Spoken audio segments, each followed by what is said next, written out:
ஊடகங்களின் பார்வையில் இன்று வெளியாகிய நாளிதழ்களில் உள்ள முக்கிய செய்திகளின் கண்ணோட்டம்.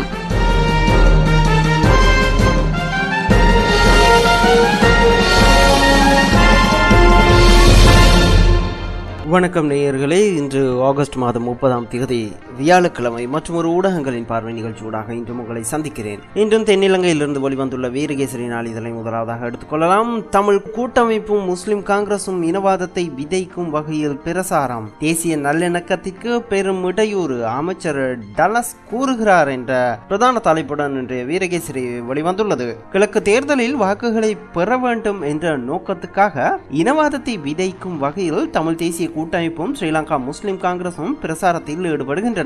இத்தகைய செயற்பாட்டை கைவிடுமாறு நாம் கோருகிறோம். இனவாதத்தை விதைப்பதன் மூலம் நாட்டில் இடம்பெற்றுக் கொண்டிருக்கும் தேசிய நல்லிணக்கத்திற்கு இடையூறு விளைவிக்க வேண்டாம் என்றும் அக்கட்சிகளிடம் கேட்டுக்கொள்கிறோம் என ஸ்ரீலங்கா சுதந்திர கட்சியின் பொருளாளரும் அமைச்சருமான டலஸ் அழகப்பெரும தெரிவித்தார். கிழக்கில் இனவாதத்தை பரப்பி பிரசாரம் செய்ய வேண்டாம் என்று முஸ்லிம் காங்கிரசிடம் பல தடவை கூறியுள்ளோம். எதிர்வரும் நாட்களில் ஆளும் கூட்டணி கட்சிகளின் தலைவர்களின் சந்திப்பில் இது தொடர்பில் ஆராய உள்ளோம் எனவும் அமைச்சர் குறிப்பிட்டார். கொழும்பு மகாவெலி கேந்திர நிலையத்தில் நேற்று நடைபெற்ற விசேட செய்தியாளர் சந்திப்பின் போதே அமைச்சர் இதனை தெரிவித்தார். இங்கு கருத்துரைத்த அமைச்சர் மேலும் கூறுகையில், கிழக்கு மாகாணத்தில் தமிழ் தேசிய கூட்டமைப்பு இனவாதத்தை பரப்பி பிரசாரம் செய்து வருகிறது. குறிப்பாக கூட்டமைப்பின் சில வேட்பாளர்கள் இந்த தேர்தலானது ஈழத்தின் அடுத்த அத்தியாயம் என்றும் இது ராஜதந்திர போராட்டம் என்றும் கூறி வருகின்றனர். அத்துடன் இந்த தேர்தலானது கடவுளினால் வழங்கப்பட்ட இறுதி சந்தர்ப்பம் என்றும் இதனை பயன்படுத்திக் கொள்ள வேண்டும் எனவும் சில வேட்பாளர்கள் குறிப்பிட்டுள்ளனர். உண்மையில் இந்த தேர்தலை எமது நாட்டின் தேர்தலாக பார்க்க வேண்டும்.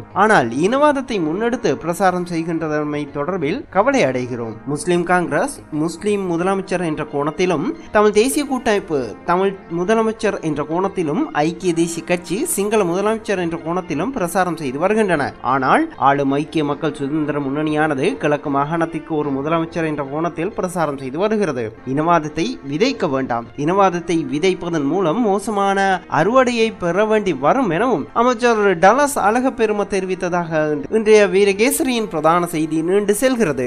80% தமிழ் மக்கள் வாக்களித்தால் கிழக்கு மாகாண ஆட்சியை கைப்பற்றலாம், கூட்டமைப்பு தலைவர் சம்பந்தன் நம்பிக்கை என்ற தலைப்பில் இன்னும் ஒரு செய்தி வெளிவந்துள்ளது. கிழக்கு மாகாண சபை தேர்தலில் ஸ்ரீலங்கா முஸ்லிம் காங்கிரஸ் தனித்து போட்டியிடுவதனால் அரசாங்கத்துக்கும் ஜனாதிபதிக்கும் பாரிய பிரச்சனை ஏற்பட்டுள்ளது. குறைந்தது 75 அல்லது 80% தமிழ் மக்கள் வாக்களித்தால் மட்டு மாவட்டத்தில் 8 ஆசனங்களை கூட்டமைப்பு கைப்பற்றும். அம்பாறையில் 3 ஆசனங்களையும், திருமலையில் 5 ஆசனங்களையும் கைப்பற்றி கூட்டமைப்பு ஆட்சி அமைக்கும் சந்தர்ப்பம் உண்டு என்று தமிழ் தேசிய கூட்டமைப்பின் தலைவரும் திருமலை மாவட்ட எம்பியுமான இரா சம்பந்தன் தெரிவித்தார். மட்டக்களப்பு கல்லடியில் உள்ள பேச்சியம்மன் ஆலய முன்றலில் நடைபெற்ற கிழக்கு மாகாண சபை தேர்தலில் போட்டியிடும் மட்டக்களப்பு மாவட்ட வேட்பாளர்களை ஆதரிக்கும் தமிழ் தேசிய கூட்டமைப்பின் தேர்தல் பிரசார கூட்டத்தில் உரையாற்றும் போதே அவர் இதனை தெரிவித்தார். இந்த பிரசார கூட்டத்தில் தொடர்ந்து உரையாற்றிய சம்பந்தன், ஒரு சில தமிழ் மக்கள் அரசாங்க கட்சிக்கு வாக்களிப்பதன் மூலம் அரசாங்க கட்சியில் போட்டியிடுகின்ற எந்த ஒரு தமிழரும் தெரிவு செய்யப்பட மாட்டார்கள். மாறாக தமிழ் மக்கள் அரசாங்க கட்சிக்கு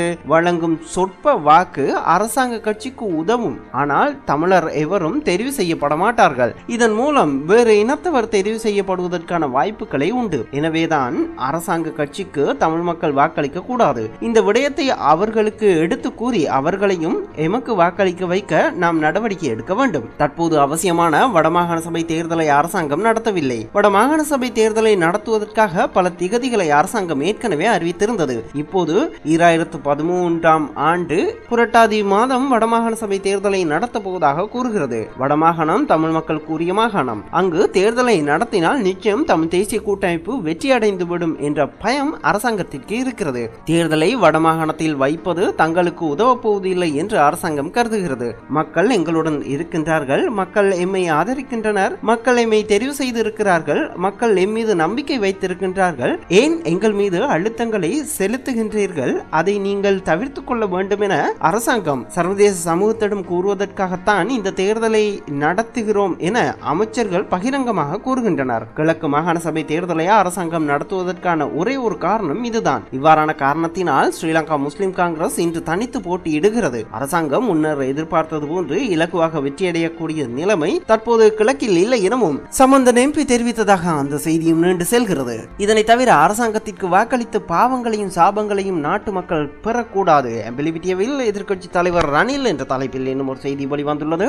மஹிந்த சிந்தனை என்ற நரகத்திலிருந்து நாட்டை பாதுகாக்க எதிர்வரும் மாகாண சபை தேர்தலில் பொதுமக்கள் ஐக்கிய தேசிய கட்சிக்கு வாக்களிக்க வேண்டும். அரசாங்கத்திற்கு வாக்களித்து பாலியல் வல்லுறவு, கொலை, கொள்ளை மற்றும் ஊழல் மோசடிகள் போன்ற குற்றச் செயல்களின் பாவங்களையும் சாபங்களையும் பொதுமக்கள் பெற்றுக்கொள்ளக் கூடாது என்று எதிர்க்கட்சி தலைவர் ரணில் விக்ரமசிங்க தெரிவித்தார். நாட்டின் கல்வி, சமூர்த்தி உதவிகள் என்பவற்றை சீரழிக்கும் புதிய கொள்கைகளை அரசாங்கம் கையாண்டு வருகிறது. தேசிய வருமானத்தில் 6% இலவச கல்விக்காக ஒதுக்க வேண்டும் என்பது நியாயமான கோரிக்கையாகும். எனவே பொதுமக்கள் ஒன்றிணைந்து போராடுவதனால் மாத்திரமே சவால்களை வெற்றி கொள்ள முடியும் என எதிர்க்கட்சி தலைவர் குறிப்பிட்டுள்ளார். எம்பிலிபிட்டிய நகரில் நேற்று புதன்கிழமை நடைபெற்ற ஐக்கிய தேசிய கட்சியின் தேர்தல் பிரச்சார கூட்டத்தில் கலந்து கொண்டு உரையாற்றும் போதே எதிர்க்கட்சி தலைவர் ரணில் விக்ரமசிங்க இதனை தெரிவித்ததாக அந்த செய்தியும் நீண்டு செல்கிறது. இதனை தவிர 96 பேர் உள்ளடக்கிய சீன அரசின் உயர்மட்ட குழு இலங்கை வருகிறது. பாதுகாப்பு அமைச்சர் தலைமையிலான குழுவும் நிலைமை குறித்து ஆராய்வு என்ற தலைப்பில் இன்னும் ஒரு முக்கியமான செய்தியை வீரகேசரி அதன் முன்பக்கத்தில் வெளியிட்டுள்ளது.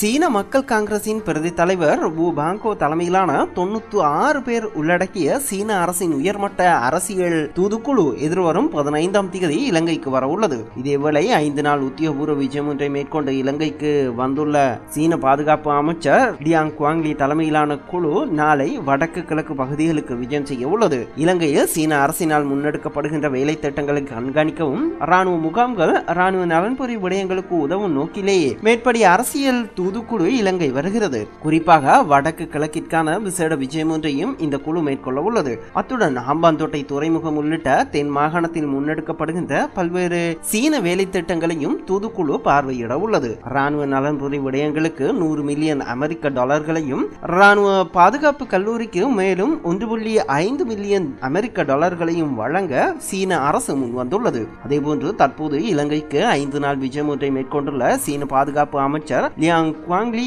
தலைமையிலான குழுவினர் நாளை வெள்ளிக்கிழமை வடக்கு கிழக்கு மாகாணங்களுக்கு விஜயம் செய்து அங்குள்ள ராணுவ முகாம்களை பார்வையிட உள்ளனர். இலங்கை ராணுவ வீரர்களுக்கான சீன வீடமைப்பு திட்டம் தொடர்பில் இந்த விஜயத்தின் போது குறித்த குழு ஆராய உள்ளதாகவும் அந்த செய்தி நீண்டு செல்கிறது.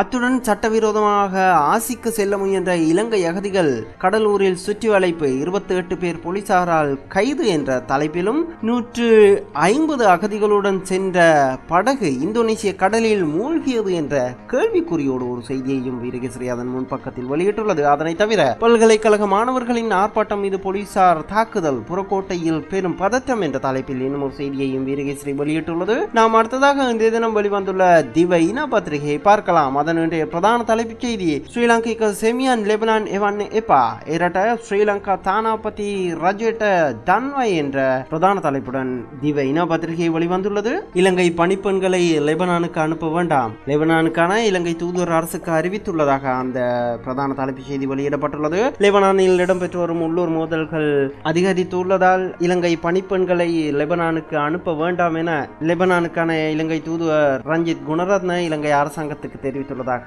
அந்த பிரதான செய்தி நீண்டு செல்கிறது. இதனை தவிர அந்தரி பாகமனட்ட கந்துலு கேஸ் ஜலப்பிரகார என்ற தலைப்பில் இன்னும் ஒரு செய்தி வெளிவந்துள்ளது. அனைத்து பல்கலைக்கழக மாணவர்களின் பேரணி மீது கண்ணீர் புகை பிரயோகம், நீர் தாரகை பிரயோகம் மேற்கொள்ளப்பட்டுள்ளதாக அந்த தலைப்புச் செய்தி வெளியிடப்பட்டுள்ளது. கொழும்பு புறக்கோட்டை புகையிரத நிலையத்திற்கு முன்பாக இடம்பெற்ற பல்கலைக்கழக மாணவர்களின் ஆர்ப்பாட்டத்தை போலீசார் தண்ணீர் பீச்சி அடித்தும் கண்ணீர் புகை குண்டுகளை வீசியும் கலைக்க முற்பட்டமையினால் நேற்று முற்பகல் அந்த பிரதேசத்தில் பெரும் பதட்டம் ஏற்பட்டது. அனைத்து பல்கலைக்கழக மாணவர் பேரவையினால் ஏற்பாடு செய்யப்பட்டிருந்த இந்த ஆர்ப்பாட்டமானது காலை 11:30 மணியளவில் கோட்டை புகையிரத நிலையத்திற்கு முன்னால் ஆரம்பிக்கப்பட்டு பிற்பகல் 2:30 மணி வரை நீடித்ததால் அந்த பகுதியூடாக போக்குவரத்தில் பெரும் நெரிசல் ஏற்பட்டதாக அந்த செய்தி நீண்டு செல்கிறது. இதனை தவிர அமெரிக்கானோ ஹமுதாவி ஸ்ரீலங்கிக ஆப்கானிஸ்தான் திவிபுதாய் என்ற தலைப்பிலும் சீன ஆரக்ஷிக அமதி ஸ்ரீலங்காவை சஞ்சாரேக்க என்ற தலைப்பிலும் இன்னும் சில செய்திகளை வெளியிட்டுள்ளது. அமெரிக்க ராணுவத்தில் இருந்த இலங்கையர் ஆப்கானிஸ்தானில் உயிரிழந்ததாகவும் சீன பாதுகாப்பு அமைச்சர் இலங்கை பயணம் செய்துள்ளதாகவும் அந்த தலைப்புச் செய்திகள் வெளியிடப்பட்டுள்ளன. அத்துடன் யுஜிசி சக நீதிபதி அத்தர சாக்காச்சா அத என்ற தலைப்பில் இன்னும் ஒரு முக்கிய செய்தியையும் திவைன வெளியிட்டுள்ளது. Z புள்ளி நெருக்கடி குறித்து இன்றைய இன்றைய தினம் விசேட பேச்சுவார்த்தை ஒன்று நடத்தப்பட உள்ளதாக அந்த தலைப்புச் செய்தி வெளியிடப்பட்டுள்ளது. நாம் அடுத்ததாக இன்றைய தினம் லங்கா தீப பத்திரிகை பார்க்கலாம். அதனுடைய பிரதான தலைப்புச் செய்தி சரசவி அந்துரு அர்புதய விசந்தன யோஜனா அட்டட கேபினெட் அனுமதிய ஆச்சாரியவரங்கி சேவையிட்ட விசேஷ பிலிகனிமாக் என்ற பிரதான தலைப்புடன் லங்கா தீப வெளிவந்துள்ளது. பல்கலைக்கழகங்களில் ஏற்பட்டுள்ள நெருக்கடிகளுக்கு தீர்வு காண்பதற்கு 8 யோசனை திட்டங்களுக்கு அமைச்சரவை அனுமதி அளித்துள்ளது. பேராசிரியர்கள் விரிவுரையாளர்களின் சேவையை விசேடமாக கருத்தில் கொள்வதாக அந்த பிரதான தலைப்புச் செய்தியை லங்கா தீப வெளியிட்டுள்ளது. அதனை தவிர ஈரானிய ஜனாதிபதி ஏஜா மஹலேகாம் ஹமுவாக் என்ற தலைப்பில் இன்னும் ஒரு கட்டமிடப்பட்ட செய்தியும் வெளிவந்துள்ளது. ஈரானில் ஜனாதிபதி ஐக்கிய நாடுகள் சபையின் பொதுச் செயலாளரை சந்திக்க உள்ளதாக அந்த தலைப்புச் செய்தி வெளியிடப்பட்டுள்ளது. நாம் அடுத்ததாக இன்றைய தினம் தமிழகத்திலிருந்து வெளிவந்துள்ள தினமணி பத்திரிகை பார்க்கலாம். அதனுடைய பிரதான தலைப்புச் செய்தி கசாப் தூக்கு தண்டனை உறுதி உச்ச நீதிமன்றம் என்ற பிரதான தலைப்புடன் அந்த செய்தி வெளியிடப்பட்டுள்ளது. மும்பை பயங்கரவாத தாக்குதல் சம்பவத்தில் முக்கிய குற்றவாளியான பாகிஸ்தான் பயங்கரவாதி அஜ்மல் அமீர் கசாப்புக்கு விதிக்கப்பட்ட தூக்கு தண்டனையை உறுதி செய்து உச்ச நீதிமன்றம் புதன்கிழமை தீர்ப்பளித்தது. 2008 ஆண்டு நவம்பர் 26 தேதி பாகிஸ்தானில் இருந்து கடல் வழியாக ஊடுருவிய 10 பயங்கரவாதிகள் மும்பை ரயில் நிலையம் நட்சத்திர ஹோட்டல்களில் தாக்குதல் நடத்தினர். இந்த தாக்குதலில் வெளிநாட்டவர் உட்பட 166 பேர் உயிரிழந்தனர். பாதுகாப்பு படையினர் நடத்திய எதிர் தாக்குதலில் 9 பயங்கரவாதிகள் கொல்லப்பட்டனர். பாகிஸ்தானைச் சேர்ந்த கசாப் மட்டும் உயிருடன் பிடிபட்டார். இந்த தாக்குதல் தொடர்பான வழக்கை விசாரித்த மும்பை பயங்கரவாத எதிர்ப்பு நீதிமன்றம் 2010 ஆண்டு மே மாதம் 6 தேதி கசாப்புக்கு தூக்கு தண்டனை விதித்து தீர்ப்பளித்தது. இந்த தீர்ப்பை எதிர்த்து மும்பை உயர் நீதிமன்றத்தில் கசாப் மேன்முறையீடு செய்தார். 2011 ஆண்டு பிப்ரவரி 21 தேதி கசாப்பின் தூக்கு தண்டனையை உயர் நீதிமன்றம் உறுதி செய்தது. இதையடுத்து உச்ச நீதிமன்றத்தில் கசாப் மேன்முறையீடு செய்தார். கடந்த ஏப்ரல் 25 தேதியுடன் விசாரணைகள் முடிவடைந்தது. இந்த நிலையில் இந்த வழக்கில் புதன்கிழமை தீர்ப்பு வழங்கப்பட்டது. நீதிபதிகள் அப்தாப் அலாம் மற்றும் CK பிரசாத் ஆகியோர் மேற்படி தீர்ப்பை வழங்கினர். இந்த தீர்ப்பில் பாகிஸ்தான் பயங்கரவாதியான கசாப் நாட்டுக்கு எதிராக போர் தொடுத்துள்ளது விசாரணையில் உறுதி செய்யப்பட்டுள்ளது. எனவே இந்திய தண்டனை சட்டம் மற்றும் பயங்கரவாத தடுப்பு சட்டத்தின் கீழ் கசாப்புக்கு மும்பை பயங்கரவாத எதிர்ப்பு நீதிமன்றம் வழங்கிய தூக்கு தண்டனையை உறுதி செய்கிறோம் என நீதிபதிகள் தமது தீர்ப்பில் தெரிவித்ததாக அந்த பிரதான செய்தி நீண்டு செல்கிறது. இதனை தவிர பிரணாப்பை நம்பித்தான் உண்ணாவிரதத்தை கைவிட்டேன் கருணாநிதி என்ற தலைப்பில் இன்னும் செய்தி வெளிவந்துள்ளது.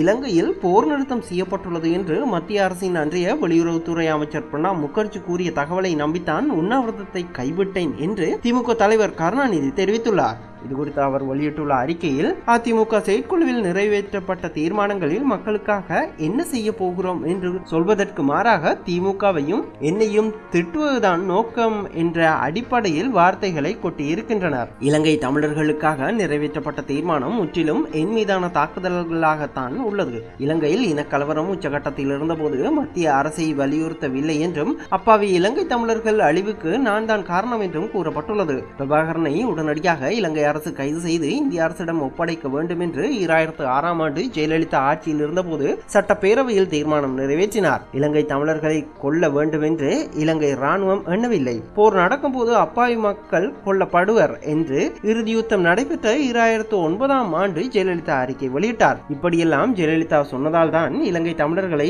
இலங்கை ராணுவத்தினர் கொன்று குவித்தனர். எனவே இலங்கை தமிழர்களின் அழிவுக்கு காரணம் யார்? ஜெயலலிதாவா நானா? இறுதி யுத்தத்தின் போது நான் ஒன்றும் செய்யவில்லை என ஜெயலலிதா கூறுகிறார். இலங்கை தமிழர்களுக்காக மனித சங்கிலி போராட்டம் நடத்தினோம். அனைத்து கட்சி தலைவர்களுடனும் பிரதமரை நேரில் சந்தித்து வலியுறுத்தினோம். சென்னையில் பேரணி நடத்தினோம், பந்த் நடத்தினோம். இதற்கு மேலாக 2009 ஆண்டு ஏப்ரல் 27 தேதி அன்று உண்ணாவிரத போராட்டம் நடத்தினேன். இந்த உண்ணாவிரத போராட்டத்தை போர் நிறுத்தம் செய்யப்பட்டு விட்டது என்று பொய்யான தகவலை கூறி நான் கைவிட்டதாக ஜெயலலிதா கூறினார். ஆனால் இலங்கையில் போர் நடவடிக்கைகள் முற்று பெற்று விட்டன என்று அன்றைக்கு வெளிவிவகாரத்துறை அமைச்சராக இருந்த பிரணாப் முகர்ஜி அறிக்கை வெளியிட்டதன் பேரிலேயே உண்ணாவிரதத்தை கைவிட்டேன். மத்திய முக்கிய அமைச்சர் ஒருவரை இவ்வாறு அறிவித்த பிறகும் எப்படி நம்பாமல் இருக்க முடியும் என கருணாநிதி கேள்வி எழுப்பியதாக அந்த செய்தி நீண்டு செல்கிறது. இதனை தவிர அடுத்ததாக நாம் தினமலர் பத்திரிகையை பார்க்கலாம். அதனுடைய பிரதான செய்தியும் மும்பையை உலுக்கிய கசாப்புக்கு தூக்கு தண்டனை உறுதி, 166 பேர் கொல்லப்பட்ட வழக்கில் சுப்ரீம் கோர்ட் தீர்ப்பு என்ற பிரதான தலைப்புடன் தினமலர் வெளிவந்துள்ளது. இந்த செய்தி குறித்து ஏற்கனவே தினமணி பத்திரிகையில் பார்த்திருந்ததால் இத்துடன் இன்றைய ஊடகங்களின் பார்வை நிகழ்ச்சியை நிறைவு செய்து கொண்டு மீண்டும் மற்றும் ஒரு நிகழ்ச்சியில் உங்களை சந்திக்கும் வரை உங்களிடமிருந்து விடைபெறும் நான் VAK. வணக்கம் நேயர்களே.